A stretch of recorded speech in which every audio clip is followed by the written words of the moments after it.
नमस्कार दोस्तों, मैं हूं रोशन और आप देख रहे हैं रोशन जीके एकेडमी के ऑफिशियल यूट्यूब चैनल। दोस्तों, आपको इस चैनल को सब्सक्राइब करके बेल आइकन को प्रेस रखना है, क्योंकि यहां पर बहुत सारे आपको जनरल अवेयरनेस की क्लासेस जो है प्रोवाइड करवाई जाएगी, चाहे इंपॉर्टेंट क्लासेस हो किसी भी एग्जाम की, और प्रीवियस ईयर पेपर तो यहां पर डिस्कस किए जाते हैं। तो आज मैं पेपर लेकर आया हूँ एसएससी सिलेक्शन पोस्ट, जो कि फेज़ 5 के अंतर्गत हुआ था 26 मार्च 2017 को, शिफ्ट सेकेंड के अंतर्गत। तो इसमें जितने भी जनरल अवेयरनेस के क्वेश्चन होंगे यहाँ पर डिस्कस किया जाएगा, और ये है एग्ज़ाम मैट्रिक लेवल का। और इसका पीडीएफ प्राप्त करना चाहते हैं तो रोशन जी के एकेडमी की जो ऑफिशियल टेलीग्राम है, इसका लिंक डिस्क्रिप्शन में है, इसको ज्वाइन कर लीजिए। और कुछ क्वेश्चन आप भेजना चाहते हैं तो studyfornaukri@gmail.com का भी प्रयोग कर सकते हैं। तो देखिए, पहला क्वेश्चन है कि म्यांमार की राजधानी क्या है। तो देखिए, म्यांमार भारत का एक पड़ोसी देश है जो कि पूर्व में भारत के स्थित है। तो इसकी राजधानी म्यांमार, जिसको पुराना नाम बर्मा था, तो देखिए बर्मा, तो बर्मा का नया नाम म्यांमार हो गया है। तो बर्मा जो है म्यांमार का पुराना नाम है। तो इसकी राजधानी क्या है, तो नेपिता इसके जो है करेक्ट आंसर होगा ए, नेपिता। इसका नेपिता म्यांमार की अभी राजधानी है। अब देखिए मैप में आप देख सकते हैं, तो ये देखिए भारतीय राज्य इससे सटते हैं। ऊपर जो है आपको मिल जाएंगे अरुणाचल प्रदेश, उसके बाद नागालैंड, मणिपुर और मिजोरम। तो 4 राज्य जो है म्यांमार से सीमा साझा करते हैं। और वहीं पर देखिए मांडले जेल पहले म्यांमार में ही था। तो इस तरह से आपको, उसके बाद देखिए रंगून, तो इस तरह से इसको ध्यान रख सकते हैं। कैपिटल है नेपिता। और इसका जो है करेंसी क्या है, तो बर्मिस क्यात है। तो क्यात जो है, और किस जो है, तो कंट्री एशिया में की कंट्री है बर्मा। तो इसको ध्यान रखिएगा, इंपॉर्टेंट है। क्वेश्चन है कि द करेंसी ऑफ थाईलैंड। तो देखिए थाईलैंड की मुद्रा क्या है, तो थाईलैंड की मुद्रा है बहत। तो करेक्ट आंसर यहाँ पर बी सही होगा, बहत जो है थाईलैंड की मुद्रा है। अब देखिए थाईलैंड को भी मैप में आप देख सकते हैं। तो यहाँ पर आपको थाईलैंड, थाईलैंड की कैपिटल क्या है, तो बैंकॉक। और ये देखिए फ्लैग भी इसके सामने है। और थाईलैंड जो है एशिया की कंट्री है। तो ध्यान रखिएगा, कंट्री है एशिया में, और मोर स्पेसिफिकली कहें तो साउथ ईस्ट एशिया में। तो इसको ध्यान रखिएगा। बहत इसकी करेंसी है, तो थाईलैंड। और यहाँ पर देखिए अंडमान सी है। तो देखिए म्यांमार के से इसके जो है सीमा साझा करती है थाईलैंड। तो इसको ध्यान रखिएगा। देखिए क्वेश्चन है कि कौन सा देश जो है सबसे अधिक बार जो है फुटबॉल वर्ल्ड कप जो है जीता है। क्यों इंपॉर्टेंट है, क्योंकि 2022 में फुटबॉल वर्ल्ड कप होने वाला है। फुटबॉल वर्ल्ड कप जो है 2022 में कहाँ, तो कतर दोहा में होने वाला है। तो कतर में जो है होने वाला है 2022 का वर्ल्ड कप। इससे पहले 2018 का वर्ल्ड कप जो हुआ था वो रूस में हुआ था। तो देखिए सबसे ज़्यादा फुटबॉल जीता है ब्राज़ील ने। तो ब्राज़ील कितने बार जीता है, तो 5 बार। और क्या इससे इसके बराबर को जीता है, नहीं। तो 4 बार जो है, 4 बार जीतने वाला देश है वो है जर्मनी। तो जर्मनी, ध्यान रखिएगा कि जर्मनी और इटली ने 4 बार जो है इस खिताब को जीता है। जर्मनी और इटली 4 बार, जबकि ब्राज़ील सबसे ज़्यादा बार जीतने वाला देश है। 5 बार जो है फुटबॉल वर्ल्ड कप जो है जीत चुका है। ध्यान रखिएगा। अब देखिए फुटबॉल यानी कि फीफा, देखिए फीफा वर्ल्ड कप इसको बोलते हैं। तो फीफा का अगर फुल फॉर्म पूछा जाए तो international federations of the association football. और इसका 1904 में जो है फाउंड किया गया था, 1904 में। और कहाँ पर फाउंड किया गया था, तो पेरिस फ्रांस में। लेकिन अभी इसके हेडक्वार्टर पूछा है कि फीफा के हेडक्वार्टर कहाँ है, तो ज्यूरिख स्विट्जरलैंड में है। तो ज्यूरिख स्विट्जरलैंड में इसका अभी हेडक्वार्टर है फीफा का। और इसके अभी प्रेसिडेंट कौन है फीफा के, तो जियानी इन्फेंटिनो। तो जियानी इन्फेंटिनो अभी फीफा के यहाँ पर आपको प्रेसिडेंट है। तो ध्यान रखिएगा, इंपॉर्टेंट क्वेश्चन मैंने आपको साथ में कवर करते हुए चल रहा हूँ।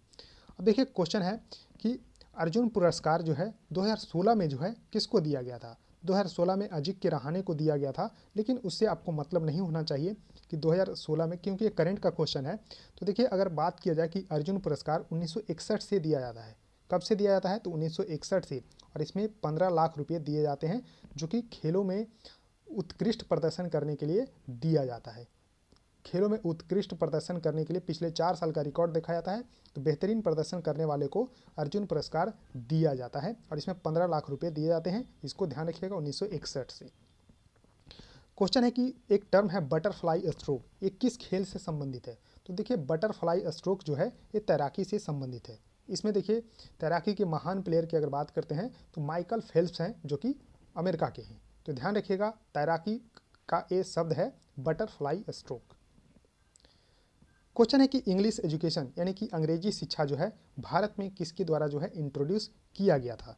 तो इंट्रोड्यूस किया गया था थॉमस बेविंगटन। तो थॉमस बेविंगटन जिसको लॉर्ड मैकाले के नाम से भी जाना जाता है, तो करेक्ट आंसर यहाँ पर होगा। तो देखिए थॉमस बेविंगटन भी अगर दिया रहे तो आपको कन्फ्यूज नहीं होना है, क्योंकि उनका ही नाम है मैकाले का। तो मैकाले, लॉर्ड मैकाले बहुत प्रचलित जो है वायसराय थे, जो कि इंग्लिश लैंग्वेज इंट्रोड्यूस किए थे इंडिया में, और ब्रिटिश एजुकेशन को भी इंडिया में इन्होंने ही इंट्रोड्यूस किया था। तो लॉर्ड मैकाले इसका करेक्ट आंसर हो जाएगा।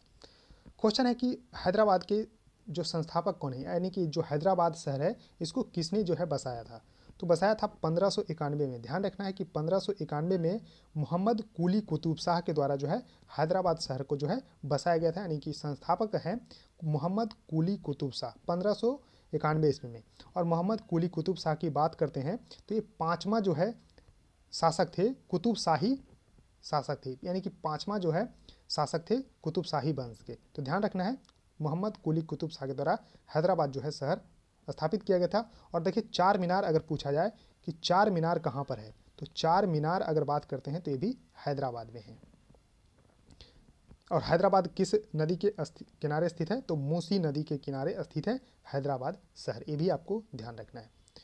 क्वेश्चन है कि डांडिया एक जो है लोकप्रिय डांस है वो कहाँ का है। तो देखिए डांडिया गरबा ये दोनों है गुजरात का। डांडिया और गरबा जो है गुजरात का लोकप्रिय नृत्य है, ध्यान रखिएगा। और भांगड़ा और गिद्धा पंजाब का है। भांगड़ा और गिद्धा लावनी जो है कहाँ का है, तो महाराष्ट्र का है, ये आपको ध्यान रखना है। क्वेश्चन है कि भारत कला म्यूजियम कहाँ पर स्थित है। तो देखिए भारत कला म्यूजियम जो है कहाँ पर स्थित है, तो वाराणसी में स्थित है। वाराणसी में स्थित है भारत कला म्यूजियम।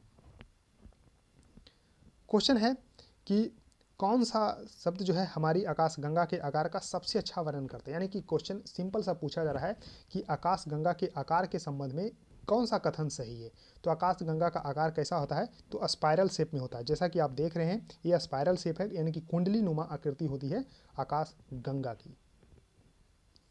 क्वेश्चन है कि लार्जेस्ट मैंग्रोव फॉरेस्ट जो है भारत में कहाँ पर स्थित है। तो देखिए जो गंगा ब्रह्मपुत्रा की जो डेल्टा है वहीं पर जो है सुंदरवन नाम है। क्यों सुंदरवन नाम पड़ा है, क्योंकि सुंदरी वृक्ष पाया जाता है।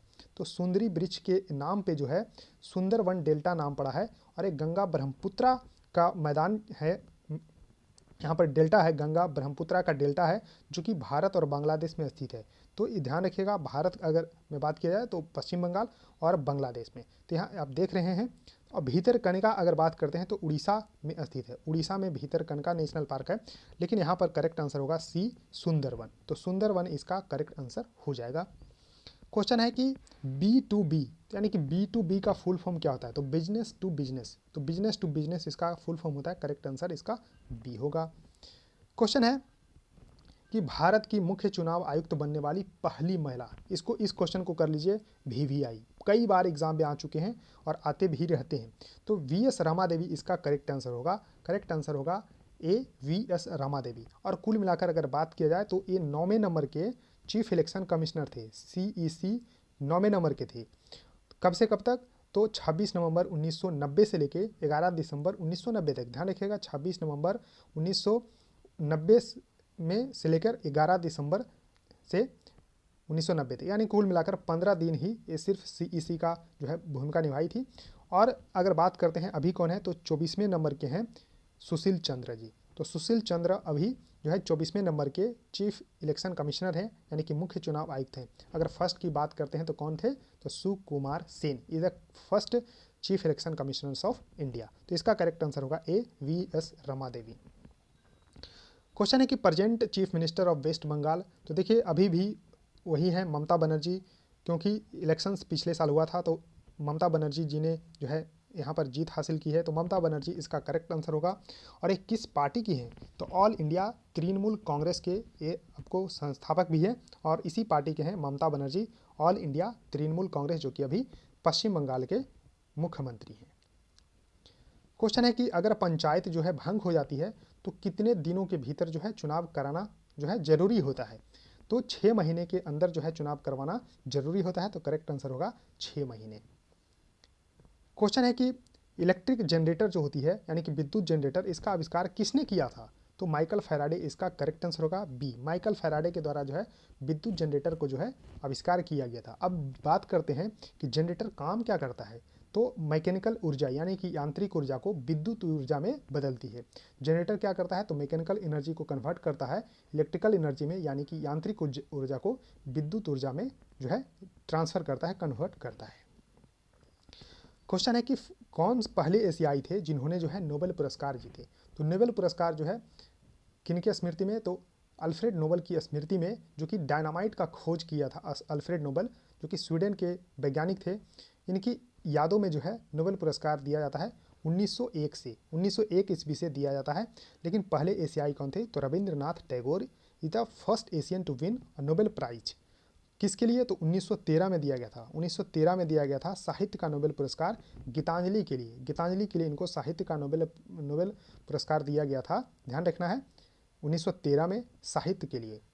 और अगर हम बात करते हैं सीवी रमन को भी जो है फर्स्ट वैज्ञानिक थे भारत के जिनको जो है मिला कब, तो 1930 में रमन प्रभाव के लिए इनको मिला नोबेल पुरस्कार फिजिक्स के लिए।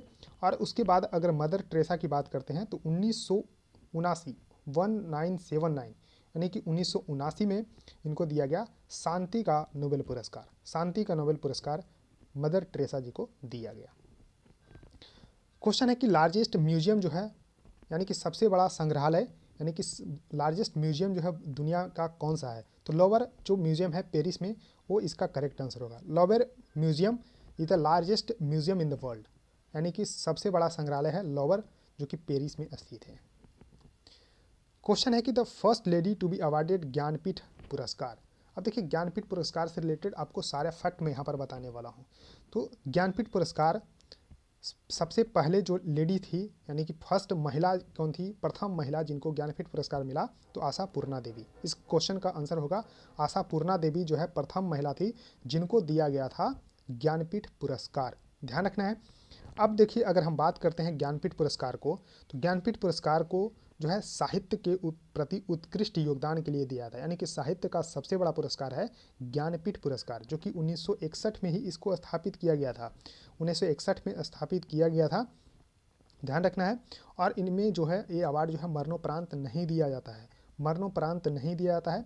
और 8वीं अनुसूची में उल्लिखित 22 भाषाओं प्लस इंग्लिश तो यानी कि 23 भाषाओं के लिए ज्ञानपीठ पुरस्कार दिया जाता है। क्वेश्चन पूछा जाएगा कि ज्ञानपीठ पुरस्कार जो है कितने भाषाओं के लिए दिया जाता है, तो आपका उत्तर होगा 23 भाषाओं के लिए। कौन कौन, तो देखिए 22 जो है आपको ध्यान रखना है कि 8वीं अनुसूची में सम्मिलित भाषा और एक इंग्लिश होगा, तो कुल मिलाकर 23 भाषाओं के लिए ध्यान रखना है। और साहित्य का सबसे बड़ा जो है पुरस्कार है जो कि 1961 में जो है यहाँ पर स्थापित किया गया था, इसको आपको ध्यान रखना है। अब हम बात कर लेते हैं कि इसके सबसे पहले जो है विनर कौन है। तो सबसे पहले अवार्ड दिया गया था, देखिए 1961 में स्थापित किया गया था, लेकिन 1965 में सबसे पहला अवार्ड दिया गया था किसको, तो जी यानी कि गणेश शंकर कुरुप को। मलयालम भाषा के लिए इनको दिया गया था और 11 लाख रुपये इस पुरस्कार में दिए जाते हैं। अभी करंट की बात करते हैं, 11 लाख रुपया। और 12वें थे जो 1976 में दिया गया था आशा पूर्णा देवी को। तो 12वें नंबर के जो अवार्डी थे आशा पूर्णा देवी जी, उनको 1976 में दिया गया था। वो प्रथम महिला बनी थी प्राप्त करने वाली पुरस्कार। अब अगर बात करते हैं 2021 में असामीज भाषा के लिए दिया गया किनको, तो नीलमणि फुकन जी को। तो 56वां ज्ञानपीठ पुरस्कार दिया गया है नीलमणि फुकन जी को, यानी कि फूफा जी को दिया गया है असामीज भाषा के लिए 2021 के लिए। और 2022 के लिए दिया गया है तो दामोदर मौजा, यानी कि मौजो यानी कि मौजा ही मौजा को यहाँ पर कोंकणी भाषा के ऑथर हैं, इनको दिया गया 2022 का ज्ञानपीठ पुरस्कार 57 नंबर का। तो ध्यान रखना है 56 दिया गया नीलमणि फुकन जी को असामीज भाषा के लिए, और 57 नंबर दिया गया 2022 के लिए, कोंकणी ऑथर हैं दामोदर मौजो। अब देखिए क्वेश्चन है कि स्टेट फ्लावर उत्तराखंड का कौन है, यानी कि उत्तराखंड का राजकीय फूल क्या है, तो ब्रह्म कमल। ये इस तरह से देख रहे हैं, ये ब्रह्म कमल है जो कि उत्तराखंड का राजकीय फूल है। क्वेश्चन है कि स्वामी विवेकानंद के जन्मदिन के उपलक्ष्य में कौन सा दिवस जो है मनाया जाता है, तो यहाँ पर ध्यान रखना है राष्ट्रीय युवा दिवस जो है मनाया जाता है हर साल 12 जनवरी को। तो 12 जनवरी को हर साल जो है राष्ट्रीय युवा दिवस मनाया जाता है। और कब से मनाया जा रहा है, तो ध्यान रखना है दोस्तों 1985 से, 1984 में इसको स्थापित किया गया था, लेकिन 1985 से जो है हर साल मनाया जाता है यहाँ पर राष्ट्रीय युवा दिवस। और यहाँ पर आपको 25वें युवा दिवस की अगर हम बात करते हैं तो 25वें युवा दिवस जो है अभी मनाया गया 2022 में 25वें राष्ट्रीय युवा दिवस। तो ध्यान रखना है राष्ट्रीय युवा दिवस स्वामी विवेकानंद के जन्म दिवस के उपलक्ष्य पे जो है मनाया जाता है। अब देखिए क्वेश्चन है कि विश्व का सबसे छोटा देश, तो smallest country in the world is Vatican city. तो वेटिकन सिटी को आप मैप में देखिए, बहुत ही छोटा, यहाँ पर आपको इटली के अंदर ही, यहाँ पर जो रोम शहर है, रोम शहर के अंदर, यानी कि इटली जो देश है उसके जो है कैपिटल रोम, रोम के अंदर ही यहाँ पर आपको वेटिकन सिटी नज़र आएगा, जिसको होली सी के नाम से भी जानते हैं, जो कि यूरोप की कंट्री है। और इसकी कैपिटल क्या है, तो वेटिकन सिटी का कैपिटल आसान है वेटिकन सिटी, और करेंसी यूज करती है यूरो।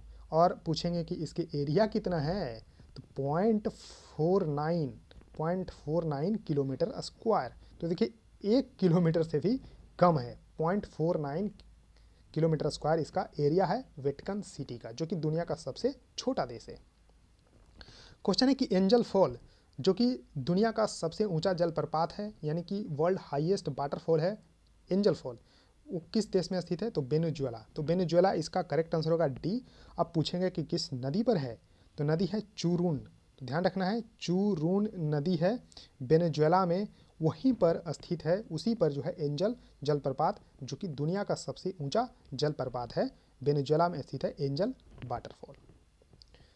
क्वेश्चन है कि many cities in India have undergone place name changes है। तो देखिए बड़ौदा, देखिए बड़ौदा का नाम बदलकर सिंपल सा क्वेश्चन पूछा जा रहा है कि क्या कर दिया गया, तो बड़ोदरा इसका करेक्ट आंसर होगा। देखिए बड़ोदरा यहाँ पर ये भी लिखा हुआ है, लेकिन यहाँ पर आपको वडोदरा जो है इसका करेक्ट आंसर होगा C is the correct answer for this question.